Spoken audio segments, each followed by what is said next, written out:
Time for this week's RSPW Rewind. There's been a lot of talk lately about WWE giving its fans an inferior product. Vince McMahon's influence and how out of touch he is. We hear about this all the time. I talk about it here on this podcast. Talent being wasted, all of these different things. So when I came across this post from so many years ago, I thought I would focus on one post this week. And this would be it. And it's eerie when you hear some of this. The comparisons that can be made between then and now. This post goes all the way back to March 28th, 1993. Exactly 1 week before WrestleMania 9 at Caesar's Palace. A show that a lot of people dump on and consider to be the worst or one of the worst WrestleManias of all time. It is not the worst. It's not one of the best. I kind of have a soft spot for the show. And I'll tell you what, I've seen WrestleManias in the last 10 years that I think are far worse than what we saw at WrestleMania 9. It's hard to imagine forums like this even existing back then. We're talking about 1993. Outside of newsletters and hotlines. But on RSPW, Andrew S. Hall started a post with the title, "Why the WWF Sucks." And this is what he had to say. I respect that someone may prefer WWF to Japanese wrestling. I am not a wrestling elitist, and I often enjoy gimmicks, angles, and general foolery. The WWF is pathetic, though. Scott, I don't know if it's Amon or Amon, we'll call him Amon. Scott Amon posted the results of a card in Cleveland. The results were identical in every way to the card that I saw in Columbus, even down to Doink ambushing Tatanka before the bell, and the match being postponed until later in the evening. Now, Doink doesn't bother me and Tatanka is okay, but Vince completely insults wrestling fans by staging like this. The WWF, this is point number 2, the WWF is even incompetent at executing its angles. Having Crush at a TV taping promoting vomiting voodoo and using every possible stereotype known to man, do not good gimmicks make. For every gimmick of sheer commercial genius like The Undertaker and the $1 Million Man, we have Kamala, who now can't remember how to pin a person even though he has been in the WWF on at least 2 earlier occasions without having such trouble. Point number 3. The booking in the WWF is pathetic. I swear this reads like something you would find at a forum today. We have continuous non-endings. We have a majority of matches that barely reach the 10-minute mark. We have no creativity with the matches. At the recent Columbus card, there was a great opportunity for some unplanned heat. Tatanka had some long leather lace dangling from his leggings that became wrapped. He kept having to pick it up and hold it in one hand when he would do things like jump off the top rope. Of course, this had no effect on the script. Not having a heel like Doink take advantage of this totally blows the match. Things like this ruin the WWF. You just sit there and go, I could do this so much better. In the end, that's really what ruins the WWF for people here on RSPW. And this discussion continued. There were lots of back and forth posts until Andrew replied to add some more on March 31st. These suggestions are precisely my point about why the WWF sucks. It's not that I hate its style of promotion, but that it is so horribly executed. If they could cap all the wacky angles and goofy stunts with some creative booking and good matches, I think nearly everybody would be happy. The way the WWF runs their promotion shows contempt for the fans. Maybe it's supposed to be for kids, but it shows contempt even for the kids. Unlike some WWF critics, I am not ordering WrestleMania. This is the first time that I will have had access to it and have not ordered it. Me and a couple of friends will rent the video when it comes out, though. Wow. This is like the 1993 version of I'm canceling my network subscription. Only we're going back, 26 years? I borrowed tapes of Smoky Mountain Wrestling from a friend, and that makes me dislike the WWF even more. Despite a much lower budget and really small roster of stars, they really go all out to put on good shows. They do a lot of things I dislike, such as too many screwjob endings and run-ins, but they do them so well that I still enjoy it. And I want you all listening to this right now to pay very close attention to this. This was not written in 2019. This was written in 1993. Okay, I want you to listen to this. Maybe people are too harsh on the WWF, but it is because of real frustration at all that wasted potential. With talents like the Harts, Michaels, DiBiase, Steiners, and even Doink, who have experience at putting on really good shows, there is no excuse for the shitty product that they put out. The basic reason is Vince McMahon. He wants McWrestling. The product will be the same regardless of where you go. It's really sad because he used to do better.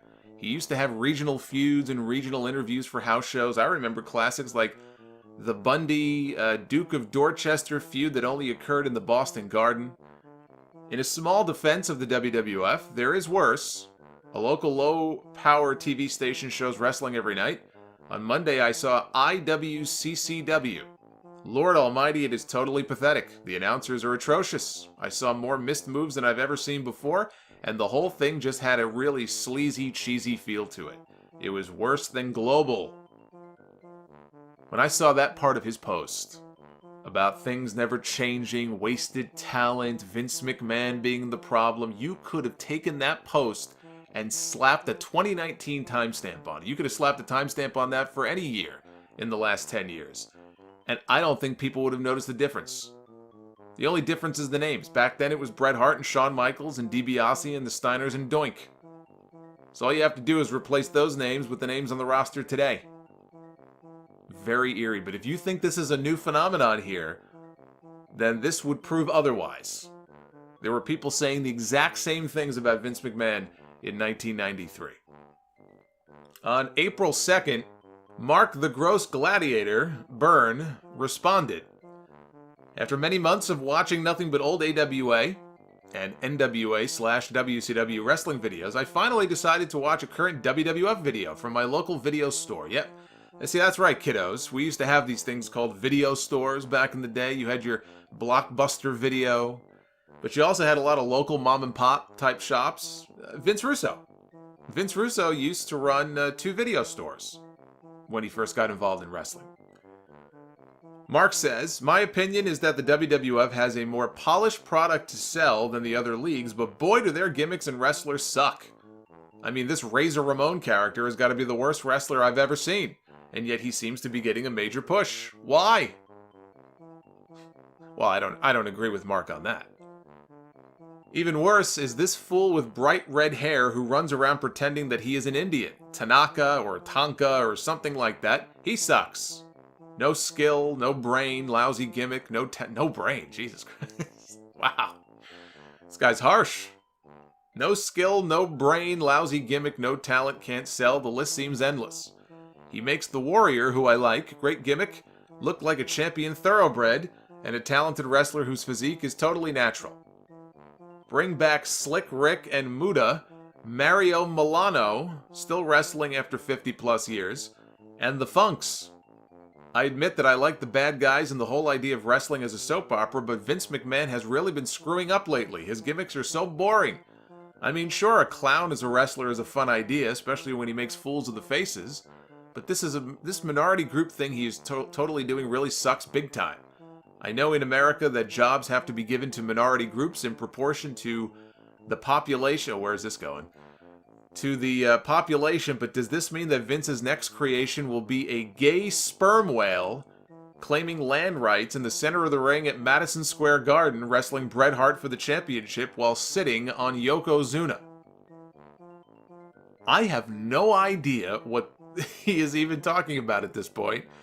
He seemed to kind of go off the rails at this point in the conversation. Why would a gay sperm whale be interested in land rights? And why would it be sitting on Yokozuna? Coincidentally, gay sperm whale claims land rights and sits on Sumo's face. Would easily get 10 million views on Pornhub. See, it's all about how you title your video. I think that's a winning title right there. Speaking of Yoko Butt, this is his words, not mine. Speaking of Yoko Butt, a good angle that has not yet been discussed is a battle of the sumos with Yokozuna against John Tenta in a sumo-style match at WrestleMania 10 for the WWF Championship, both wearing the traditional nappies, trying to throw the other over the top rope. Imagine the impact that would make. So it would seem that someone must have been paying attention to RSPW at the time, because we did get that sumo match between Tenta and Yoko the following year. But it was on Raw. It was not a WrestleMania for the championship, thank God. Now, I know I said I was only going to focus on that one post this week, but since I dropped Russo's name earlier, just scanning ahead in my doc here of all the posts that I've archived, I got enough material here to last me at least a few more months. So I do have another post here. I may as well share it now, since I don't know when another opportunity will come up for me to use this. Here is a post from July 16th of 2000. This was during Vince Russo's run in WCW. In fact, this would have been a week after the infamous Bash at the Beach incident with Russo and Hogan. A post titled, "I met Vince Russo today," from a user calling himself Froggy in the Meadow Under the Log. I met Russo at the mall I work in this afternoon. He was shopping with his kids with a Z at the end, and walking around wearing a tank top trying to look all badass. Someone I work with told me there was some wrestling guy around the corner, and it turned out to be Vic Venom. I just shook his hand, and I told him I really like what he's doing, which is funny because I would not have said that a few weeks ago. And I left it at that. Apparently, when I was on break, he came into my shop, and one of my coworkers said he was very rude. I met Terry Taylor in the same mall a few months back when he was still working for the WWF, eating in a chicken restaurant. Cannibalism?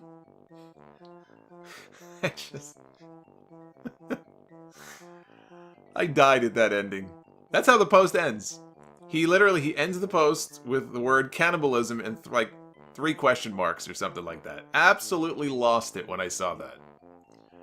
So this has been your weekly reminder that people have thought Vince McMahon is out of touch and misusing his talent now for over 25 years. And NXT is currently employing a cannibal.